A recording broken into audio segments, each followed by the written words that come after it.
Thank you so much. And please do bear with me. I had no intentions on speaking, so I do need a little time to get myself together after this. I'm so filled by this. Hallelujah. Righteousness, Madam Righteousness knows that I had 3 parades to go to today.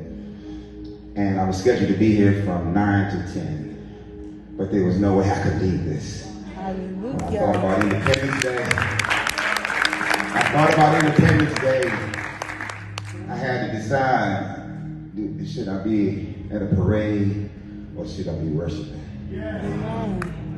This was a very easy decision. Hallelujah! Thank you all again for having me. I met Remnant Righteousness a couple of months ago. She had a group of young people wearing orange near where I live in Bowie. I live in Prince George's County.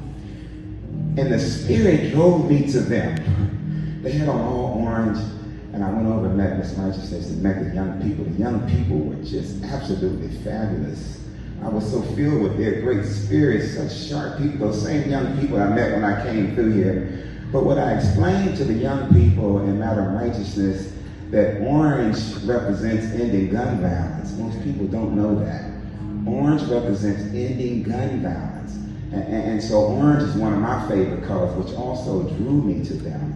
And that's how I met Madam Righteousness. The first week in June is End Gun Violence Month. So we wear orange across the nation, across the world in orange. And so I shared that piece of information. My grandmother was actually an educator, and my mom was a scholar. I fell somewhere in between, so I've always been educating on something my whole life.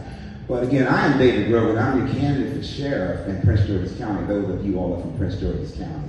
I'm your candidate for sheriff.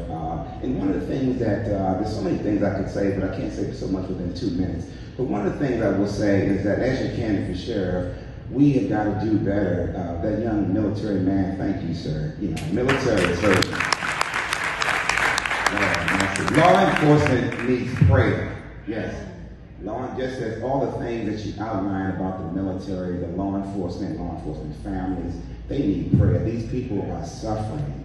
And those law enforcement officers that are currently working, they need prayer. So many of them have not been vetted properly, because one of the things that I've discovered is there's wickedness, evil, and there are so many people who have infiltrated my noble profession in law enforcement that are wicked and evil. And so what I say to you all is that when I'm your next sheriff, we're going to do a much better job of vetting candidates. We want to look for people that are Christian. We want to look for praying people. We don't have to ask them whether they pray. We don't have to ask them. I can sit down in front of people within 5 minutes and tell where their spirit, where their heart lies. My background is vetting.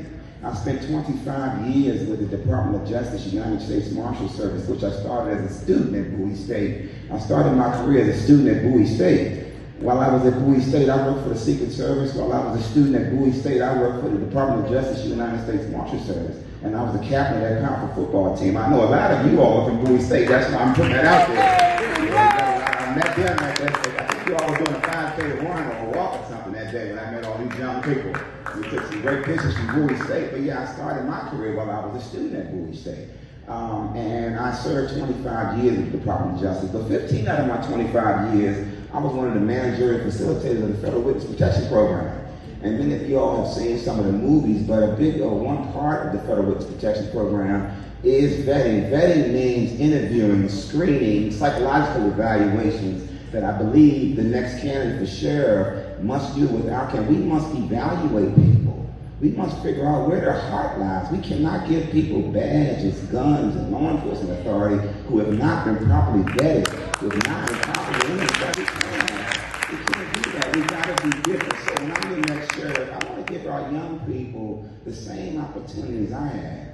We need cooperative education programs for our young people. We need internship programs. We need stay-in-school programs for our young people. I want to give them the same opportunities I had. When I worked for the Secret Service, the director of the Secret Service took me under his wing. I was one of his proteges. He would always introduce me as his future Secret Service agent. So when young people have these kind of experiences, it helps shape who they are throughout their life. And so many of our young people want to do public safety work. When I graduated from Bowie State, I had choices. I could have been an FBI agent, Secret Service agent, DEA agent, U.S. Marshal. I could have done anything. So we want to show our young people that path. We're going to show our young people. We talk about politics. We're going to show our young people how do you position yourself for a presidential appointment.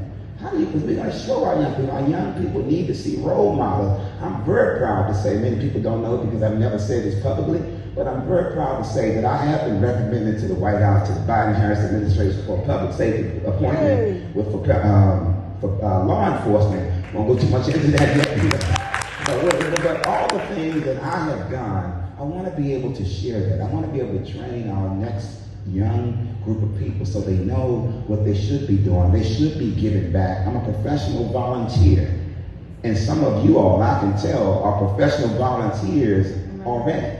So I just wanted to share that. And again, I know beyond my 2 minutes, sir, I apologize. I just got so lost and I got caught up in just trying to get it together. But I just want to thank you all again. I'm David Grogan. I can be reached at davegrogan.com. I can be reached. Y'all can call me, young people. I have my hashtags, Grogan for Sheriff, Unity Candidate, so all of y'all that's on IG, I'm on all forms of IG, davegrogan.com. Again, my name is David Grogan. Thank you so much for having me.